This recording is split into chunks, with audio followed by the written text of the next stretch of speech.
one of the things that I think all of us as parents have to do is encourage our children to read. Reading is fundamental, and in public school systems nowadays, the majority of kids don't read very well. Okay.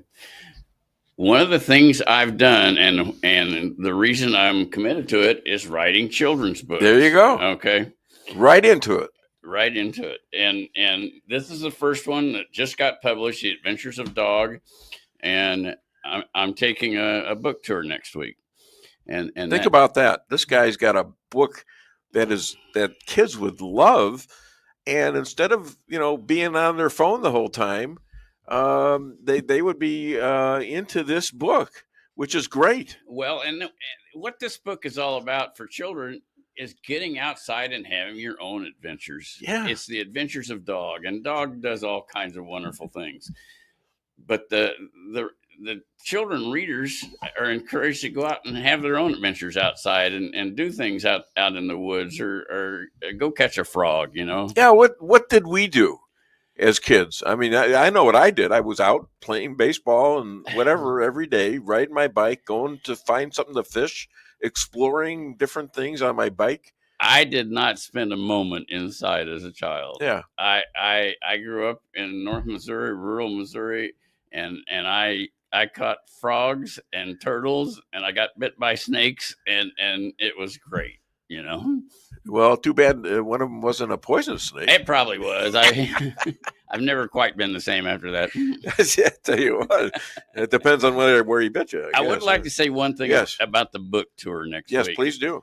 I'm going to Kansas, several communities, and one of the communities I'm going to go beyond the book tour is a 2-hour session in Kerwin, Kansas, to talk about the history of settling the prairie. Okay. What happened in the United States, and The Last Buffalo in Kansas is a historic novel, but it talks about a time when the United States was being settled and what the people had to do to settle the Great Plains and the Western United States. And how to manage it. Well, it comes down to statehood. Kansas became a state in 1861. It comes down, the most important thing that happened in that period of time was the Homestead Act. Homestead Act was passed during the Civil War in 1862. And that act set the stage for settling all of the Western United States. And there was about 1 billion acres of eminent domain, public land, it's called eminent domain, that had to be settled. And that act really set the stage for doing that. And I'll talk about what happened in this area in Kansas with the settlement. The government land office was located in this little town of Kerwin, and that was a very big deal. And I'll talk about that. All right. Well, that's great. So you've got the one book out. Now you've got other books out, right? Well, the Last Buffalo in Kansas, this children's book is the first of a 4-book series. Yeah. The Last Buffalo came out in May. This one just came out about 3 weeks ago. And there'll be another children's book called The Adventures of the Cats R Us Gang out sometime this fall. And then I'll enjoy doing book signings and events about dogs and cats. And I'll do that sometime later. And you're not doing this to be you're a fairly wealthy guy. You're not doing this why are you doing this? I wrote The Last Buffalo in Kansas because I thought at this point in time, they were just totally destroying what our history really was. Who's they? The woke media, the 619 Project. The hate America crowd. Basically, that's right. And that's just not reality. And people are beginning to realize that. But The Last Buffalo in Kansas tells it like it was, how the people lived in that history, the problems they had, and there were lots of problems, and what it took to develop our country. And that was the commitment to The Last Buffalo. The children's series, I wasn't going to write a children's series, but then somebody said, you ought to write about Dog. Well, Dog's my best friend. I had to write about Dog. And then I said, you know what? This makes a good children's book. So I started looking around for children's publishers.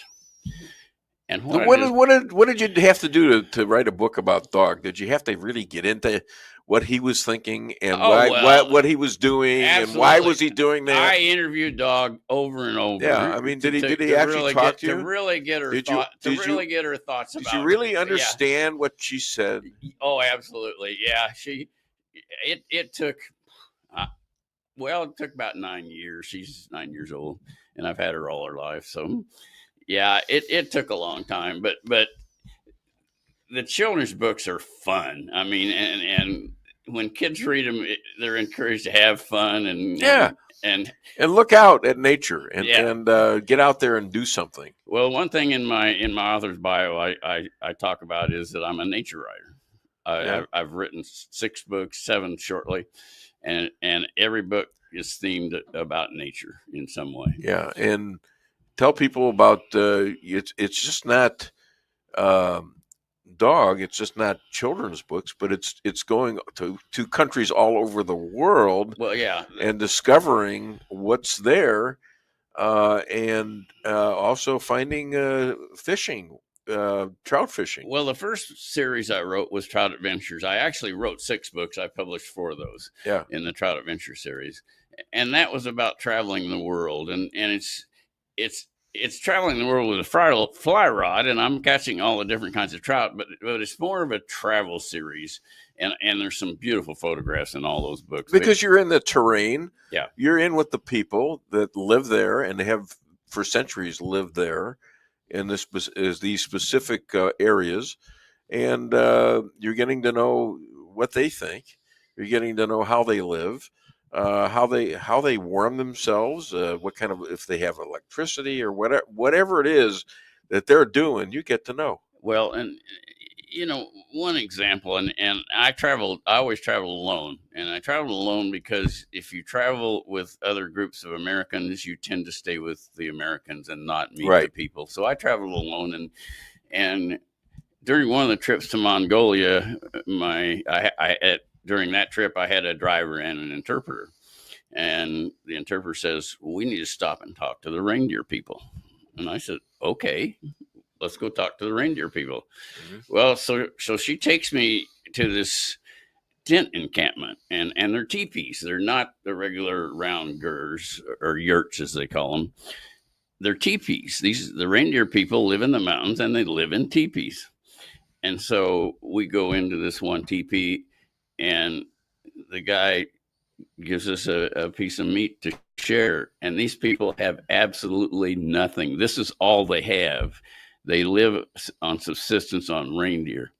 And here they are with nothing, sharing their food with us. And that's what the rest of the world does. And we just don't know or appreciate that sometimes in terms of what humanity is like in other places. And that's what I wrote about.